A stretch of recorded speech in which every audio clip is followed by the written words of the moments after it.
Hello, loves. Hello, hello. Hills here from the blue flame. Whew.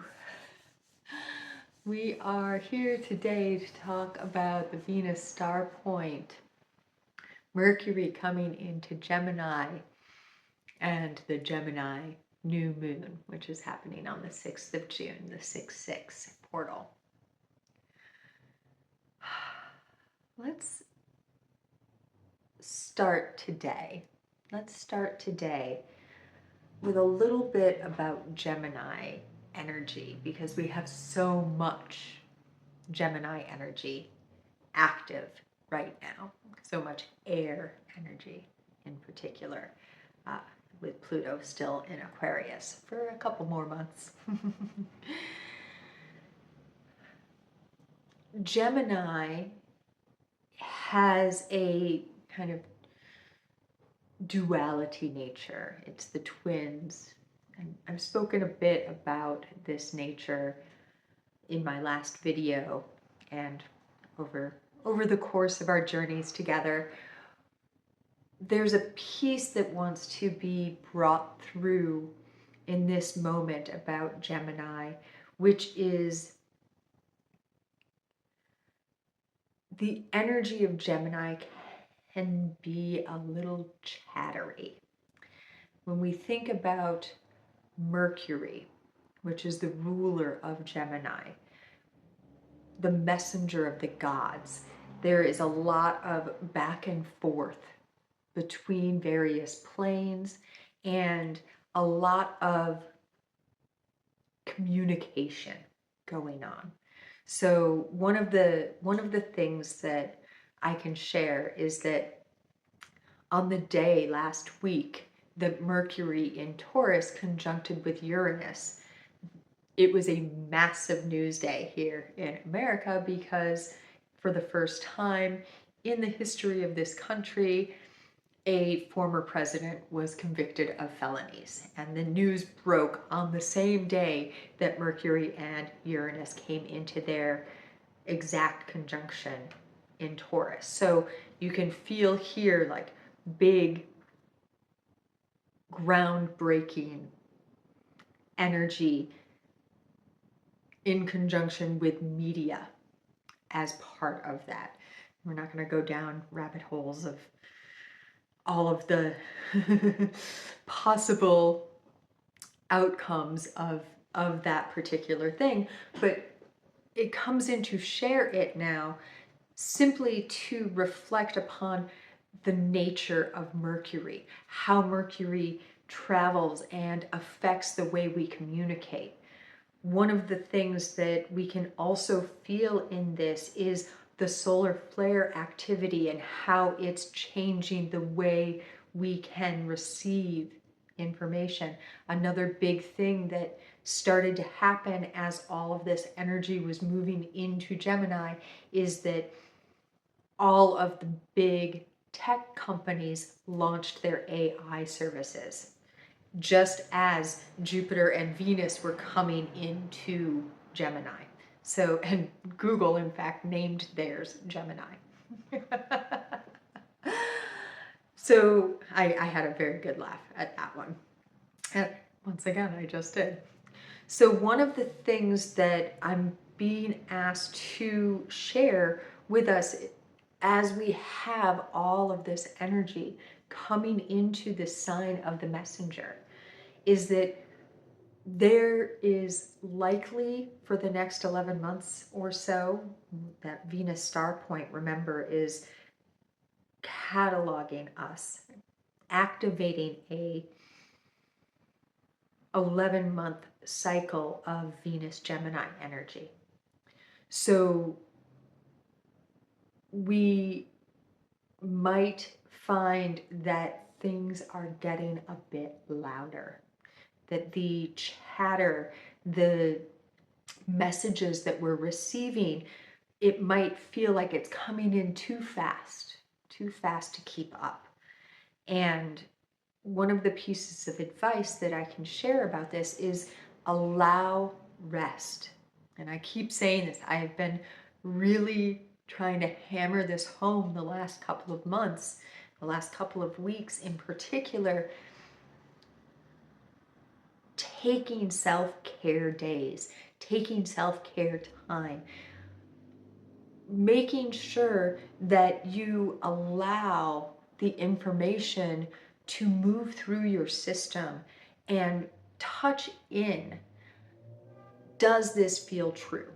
Does this feel true? And with Uranus still in Taurus for the next year or so, just about exactly, we are being invited to really get into touch, into contact with the awakening body wisdom. And a better way to say that would be our awakening to our innate body wisdom. There's so much information, so much chatter, and one of the ways that we can discern if the information that we are connecting to is of the highest frequency for our unique being, if it is the highest truth that we can currently access at that moment, is through our body wisdom. So a little bit different than usual. We haven't even gotten to the new moon yet, but I'm going to be guiding us through a little practice now, apparently. And that is a way to come into contact, a meditation, a practice that you can do moment to moment to help you touch into your unique body wisdom. So I'm going to share how I work with this, and then I'm going to invite you to explore where your yes is, to explore where your no is, to come into neutral. So one of the easiest ways to get started with receiving answers from your body is to start with seemingly inconsequential decisions, like, should I go get a cappuccino? Should I turn left at this corner or right at this corner? Should I stay home and wait for the delivery person, or should I go out because they're going to come later? These sorts of things, where as we are coming into contact with our body wisdom, what we are really coming into relationship with is our intuition. Our intuition is held within our body. It's not simply a mental plane activity. It's a place where we connect our mental plane and our physical being. And we can learn a lot from our bodies in this. So for myself, if it's a really big decision, I'm practiced at this now, so I can do it really quickly. But if it's a really big decision, or if the chatter is really loud and I'm having a hard time, and this would be advice for you every time as you're getting used to this, to first bring myself into neutral. So the way that I'll do that is through a breath, in through the nose or in through the nose and mouth, a comfortable inhale, a settling inhale, something to get me out of like a fight or flight or a trauma, something to help reset my nervous system. A couple of nice deep breaths. And then I will simply ask my body, can you show me in this moment what neutral is? And I will generally feel a state of expansion in the area of my diaphragm, solar plexus. This may be in a different location. It very likely will be in a different location for you. The most common hallmark of neutral is a sense of stasis, not of rigidity or fixity, but a sense of calm. Like there is nothing to do. When we connect with I'm in a state of being right now. I'm in a state of being, not doing, being. Neutral will often feel very similar to being. There's a calm in it, a calm in it. So I'll invite you now to just take a moment and take a couple of breaths and ask your body, show me neutral, and explore where that might be for you. How does it feel? What does it feel like? From this place of neutral, say something along the lines of, and can you show me what yes feels like in my body? Can you show me what yes feels like in this moment in my body? For me, it is generally a expansion in the heart space or in the higher heart throat chakra area. There's an unfurling, as it were. A lot of times, yes will feel like an unfurling. It may not be higher heart area, though this is a very common place for it to exist. Something to be aware of. Something to be aware of is that if yes is scary to you, if saying yes is something that hits your nervous system in a scary way, it may not feel expansive. So this is where shadow work comes in, where you start to say, okay, well, first, hang on. Let's go the other way, because this is important. Once you have established neutral and yes, from yes, can you take me back to neutral? Please take me back to neutral. And you'll feel that state of being again, that state of being. And then, can you show me no? For me, personally, no tends to feel like a bunch of rocks just hit me in the hara, in the lower pelvic floor area, the lower part of the sacral, that place where the sacral and the sacrum meet, the root and the navel chakras. It kind of just feels like, don't move, no. A lot of times for us, we will experience no in this way. It may not be in that area for you, but it will feel like a stop, a stopping motion of some sort. Now, again, like I was saying with yes, if your system is, if you're a recovering people pleaser, for instance, and the idea of saying no is scary to you, of standing in your no or of standing in your yes, if either of these are triggering for your system, you may notice like no could show up as no or yes could show up as butterflies in your stomach, or a sense of unease, dis-ease, discomfort. And this is an indication that there is some place for you to play in this, to bring yourself back to neutral, to say, am I afraid of yes? And feel what that activates in your body. To say, am I afraid of no?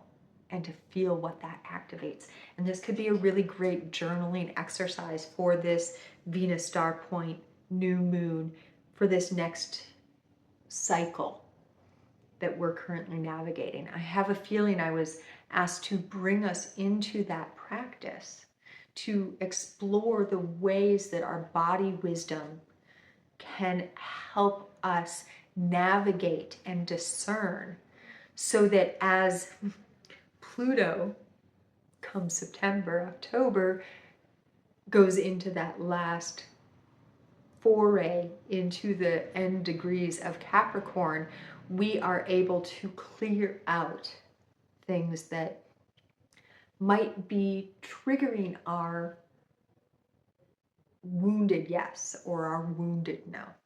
And Gemini is a really powerful energy. The air signs, the mental body are really powerful places to play with this. If you've ever seen the cartoons or other TV or any memes that have like a devil and an angel on either shoulder, this can be very much this Geminian energy. So feeling who's talking and who you're listening to, what you're listening to, all of these things are coming up for us to explore now in a big way. So let me feel. As we are coming into greater contact with our telepathic, our extrasensory communication capacities, which is a lot what this air sign era that we're moving into is about, learning what the information we are receiving is sourced through is very important. As an open channel myself, I can share that having a strong discernment filter and really holding that intent for the highest good, the highest truth currently accessible to me. Let only that which is in the highest good of the all of everything, of all beings, come through and be shared via my channel. Let that which is the highest truth currently accessible to me be what is shared. Whenever we are channeling, what is happening is we are receiving information from our higher selves, from our team and guides, from interdimensional energy sources, beings, if you like. And that information is then, unless we're trans channels, which is a different thing than being an open channel, is then being filtered through our emotional, mental, physical, and spiritual bodies. So the words that come out have a unique Hills flavor when they come through my open channel. You may be in touch with the exact same energy, and the way that it expresses through you is different. It may express through you in dance or a song or a communication with a tree, or you communicate with fairy beings in a different way than I do. Part of all of this energy is an invitation for us to explore how we uniquely filter the light and prism it out. Okay, this was a lot before we even got into the new moon, and this is a really powerful new moon, so I do want to kind of pull us back in a little bit and expand us out through the prism of this new moon. This Gemini new moon, where we have the moon, the sun, and Venus all exactly conjunct at 16 degrees of Gemini. This is happening exactly on the 6th of June at 5:38 a.m. Pacific Standard, or Pacific Daylight Time. So by our clocks, for most people, this new moon will be on the 6th. For some people, it will be on the 5th. Is that right? On the 7th? Well, it's on the 6th anyways. that I'm having a little trouble with the clock is really fun because Saturn is very highly involved in this particular moon. We have a really powerful T-square in effect during this new moon. So already that Venus, the sun, and the moon are exactly conjunct one another, that's powerful alchemical energy for planting new seeds and finding new expressions of love, expressing our desires more wholly would be another way to look at that. Now, this moon, Venus, sun energy is all very tightly square to Saturn in Pisces. Saturn is currently at 18 degrees of Pisces. At the end of June, Saturn will be turning retrograde. But that's getting ahead of ourselves. Saturn is the energy of time and karma. And as Saturn has been moving through Pisces, we have been gifted an opportunity to flow with this energy of karma and time, to allow it. Pisces, remember, is the higher heart. It is that energy of let this flow through with love, with ease, with ease. Ease is a big piece of it. Ease is a big piece. Coming into a new relationship, an easier and ease-filled relationship with time and with our ideas of karma. Letting love be expressed more wholly, more fully in our communications with our foundations, which is also what Saturn represents. These two are in a really powerful, well, we have Venus and the sun and the moon all across the wheel from the great attractor, which is also square to Saturn. The great attractor exists at about 14 degrees of Sagittarius. This is where the great attractor lives. So when we are connecting to this, Saturn has actually moved.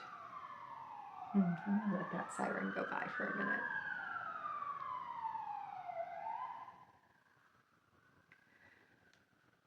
Saturn has actually moved across and through this square with the great attractor and will be moving back through it as we move through the rest of this year after Saturn's retrograde. The great attractor, you may remember if you've been following along, is that massive gravitational force in our galactic, near our galactic center, that is very connected to cleansing, clearing. It pulls and sucks out debris, light even. It just pulls everything to it at mind-bending speed. So when we have anything in aspect to the great attractor, part of what we are being gifted is an opportunity to clear out old gunk, to find dust storms that have been kicked up and invite that energy to pull out that which is no longer needed. Now, if we think about, if we feel into a new moon brings us through the void point. A new moon brings us through the void point and we re-emerge on the other side. And the way that this particular new moon is set up is that we have the sun in between the moon and Venus. The moon and the sun, of course, will be exactly conjunct at the peak of the new moon. But first, the moon will be off to the side, Venus on the other side of the sun. And as the moon shifts across through the center of the sun, it will come into exact conjunction with Venus. And so as the reemergence energy comes in, it's coming in through that beautiful embodied desire, luxurious energy. Bringing our unconscious desires to the surface might be a way to feel into this. And if we remember, this is our mental body, this is Gemini. Bringing our unconscious desires to the surface is a very, very beautiful way to feel into this. So a T-square points us in a direction. It's like an arrow. In this case, the direction that the sun, the moon, and Venus and the great attractor are pointing us is towards Saturn, because they are both square. So that's the tip of the arrow. Saturn, again, our foundations, restructuring our foundations in greater unity, in greater harmony with our higher heart, with that love energy, with flow, with ease. Now, as we pull into that, let's look at another karmic cycle energy that's very active during this new moon. And that is another T-square with the north and south nodes, the north node in Aries, the south node in Libra. They are the pointers. And what they are pointing to is Isis, the asteroid named for Isis, retrograde currently in Capricorn in conjunction with Kwawa. Now, Kwawa is a Tongvan creator being, the Native Americans who reside in the West LA Basin area. That was the main home of these peoples. And their creator being, Kwawa, has an asteroid named after them, and they are said to sing and dance the universe into being. Feel how beautifully Geminian in some ways that is, right? Like singing and dancing. It is that embodied sort of bringing into creation. And they're in Capricorn. Isis and Kwawa are conjunct in Capricorn. Isis is the energy of rebirthing, of remembering, of pulling all of the dislocated pieces of self back into wholeness, and through that coming into a state of unification. Both of these being retrograde, Kwawa and Isis and Capricorn, indicates that the work that we're being asked to do with these energies of remembering, of singing and dancing the universe into being, of creation, is an internal. We're clearing out any blocks that we may have to creation magic.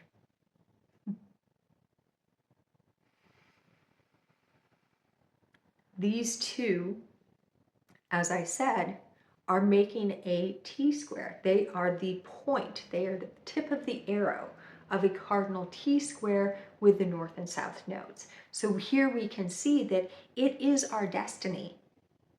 It is our birthright to create. We simply need to collect, to remember that within us that has been keeping us from doing so, and that which we remember how to do it. This is birthing energy. This is cardinal sign energy. There's more.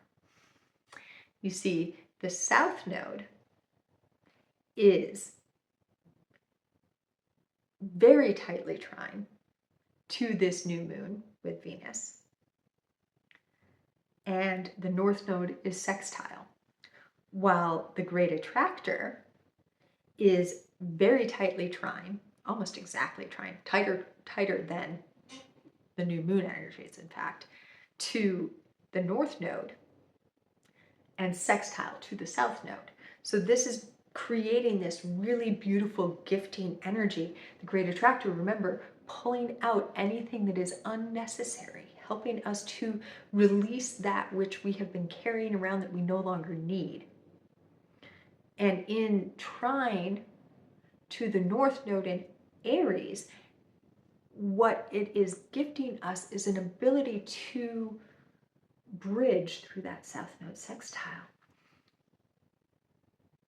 All of those places, all of those gifts that are now accessible because the debris that was masking them, that was veiling them, has been removed. And we can actually connect to that I am, that full presence of our creative manifestation capacities. With this Sun, Moon, Venus in trine to the south node and sextile to the north node, we can start to birth a new way of interacting with our karmic cycles, with the journey, that information, that experience that we have come into incarnation to have. We have this weight that we carry around with the idea of karma, that it's a burden, that it's something to inflict almost upon ourselves, or that we have inflicted upon ourselves, when really all karma is the selection of experiences that we have put into our cart as we came into an incarnation so that we could grow from them. When we start to remember this, even the really intense items in that cart can be flowed through without getting stuck in the mire of them so much. Now, this does not mean we're not going to experience them through our pain bodies, or that they are not going to cause us mental distress or emotional distress. Part of the expansion of the heart is through breaking. Part of the clearing of the mental plane is through remembering. And a lot of that has to come through our physical bodies. So we will have pain. We will experience pain.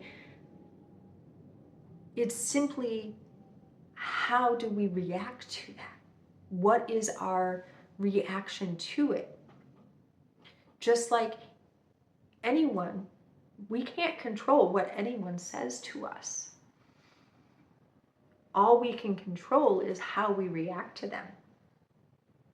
So if somebody says something mean to you, you could turn around and venom at them. Or you could say, well, you can believe that if you want to, but it's not true, so I can walk away and say whatever. And a lot of times, like if you have a bully, let's put it in the frame of a bully. If you have a bully, that bully is looking for a response, is hoping for a response, and is attacking in order to get that desired response because it feeds them in some way. If you don't give that desired response and you stop and you pull away from the interaction, you're all the way over here. There's nothing for the bully to play with anymore, so eventually it just fades into the dust, which is then sucked out. by the great attractor.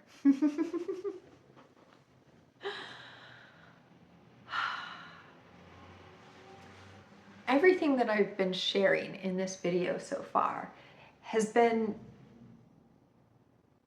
in the hopes of illustrating, of helping us to come into contact with what is on offer over these next couple of months. Things, like I said, are likely going to get louder, more chatter, a lot of disinformation to weed through in order to help strengthen our capacity for discernment. And as we do that, our heart expands and we come into greater capacity to walk our soul path,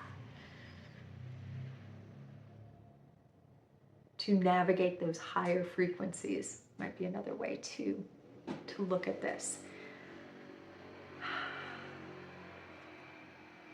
Before I close, there is another piece that I feel really called to highlight for us, and that is that we have Hecate, the guardian of the crossroads, coming into the anaretic, the 29 degree of Leo during this new moon.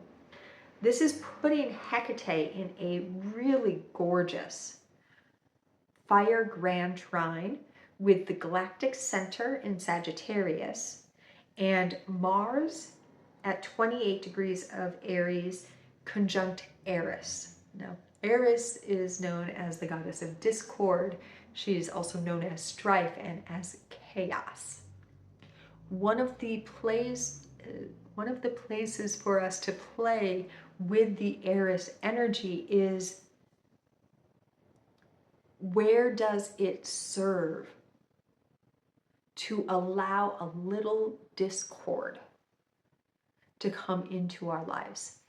Where does it serve for us to lean into chaos so that we can navigate into our I am? This is Mars conjunct Eris. This could get really intense in the 3D. Very loud, fiery energy, and part of our job as light workers, I'm being asked to frame it in this way. Part of our job as light workers, as solar maximum, all this really hot geomagnetic energy from sun, from the soul star of our solar system, feeding us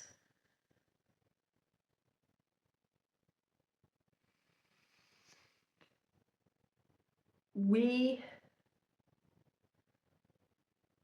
could find ourselves overheating. We could lose our ability to discern, to stay level, to stay balanced, to stay in harmony. This is back to that chattery energy, right? It is not our job to judge or shame ourselves when we fall out, when we come to a tipping as we navigate this balance beam. It is simply for us to say, oh, I've tipped a little bit too far this way, let me readjust. And then feel when we've tipped too far the other way and just keep navigating. And Hecate here is really important. Hecate is at the completion point of Leo, which is creation energy. She is helping us to see the various paths ahead of us and to find that one, that path of least resistance, that place that connects us to our higher ideals. This is galactic center in Sagittarius that's part of this grand fire trine. Our gifts are that we are multidimensional, interdimensional beings. That is the thing that we are becoming more aware of, that we are remembering. Just a little aside here, Neptune is also at the 29 of Pisces, the completion degree.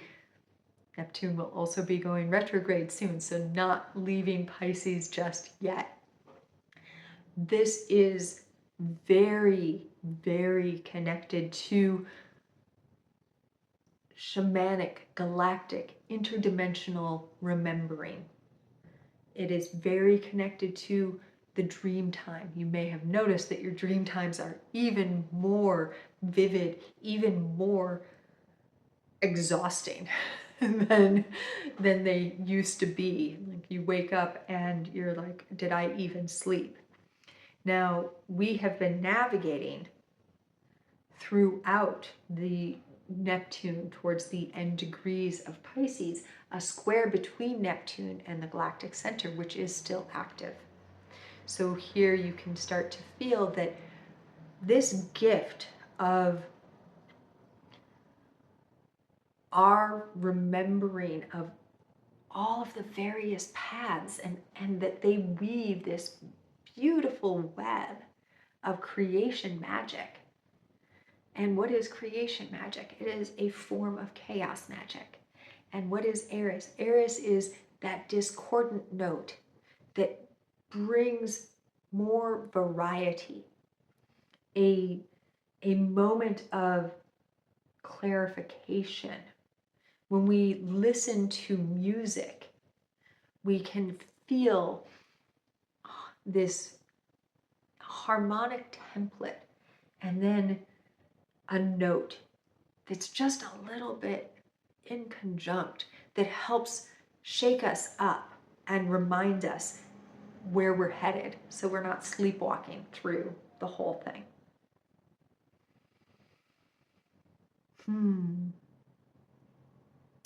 Through this, we still have that really powerful trine between Sedna, Jupiter, and Pluto. Sedna and Jupiter are both at the 1-2 of Gemini, and Pluto is currently retrograding at a 1 degree of Aquarius. So remember, this is shadow work. We are learning how to use our upgraded mental body capacities. And part of this upgrade is that we are learning to navigate an intertwined, a unified emotional and mental plane. That place where we start to remember that the mental body and the emotional body are not two separate things, but are of a single point.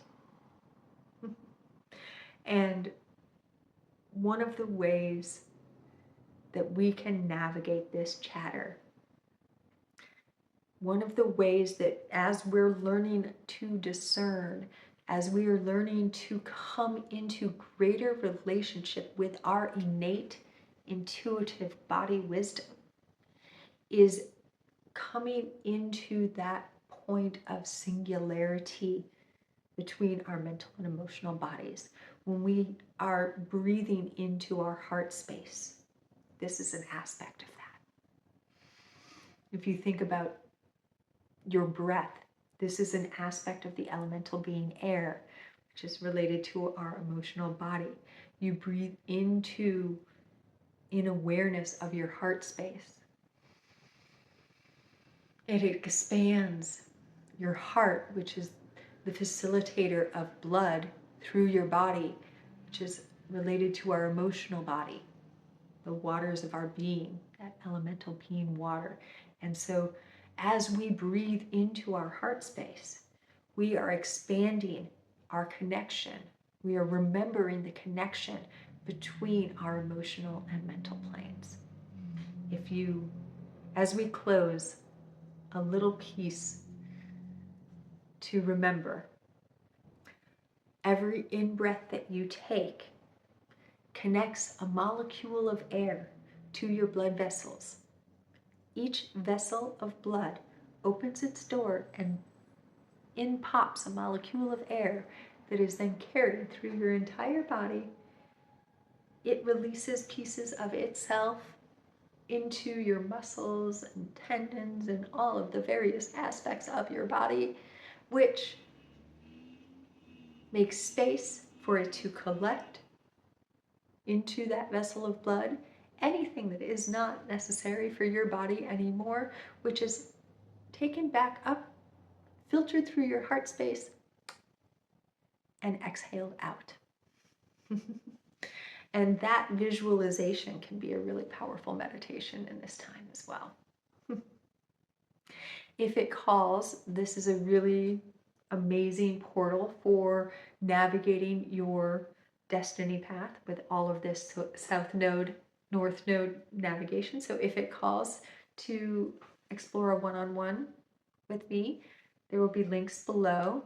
Let me know in the comments how the body wisdom practice feels to you. If there's a place that you're like, oh, I felt that yes expand out through my throat chakra, or my causal plane just exploded in yes, and my feet just anchored into the ground with my no, or vice versa. Like I said, each and every one of us is completely uniquely structured. So the way, the places that these body wisdoms come through are going to be unique for us. Let me know in the comments if anything else rang out for you. And on the 6/6 during this new moon, or as we are actually coming through the emergence of this new moon, I'll be facilitating our Blue Flame Members Portal transmission circle. And this one's going to be a little bit different because I'm going to ask everyone to share some unique expression in this circle. If that calls to you, or any of the offerings in the Members Portal, we just had a really powerful light activation during the Aldebaran Silver Gate.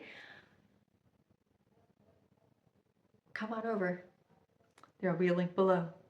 If you have not already, please do subscribe and like this video, ring the little bell so you'll be notified when I update the YouTube again.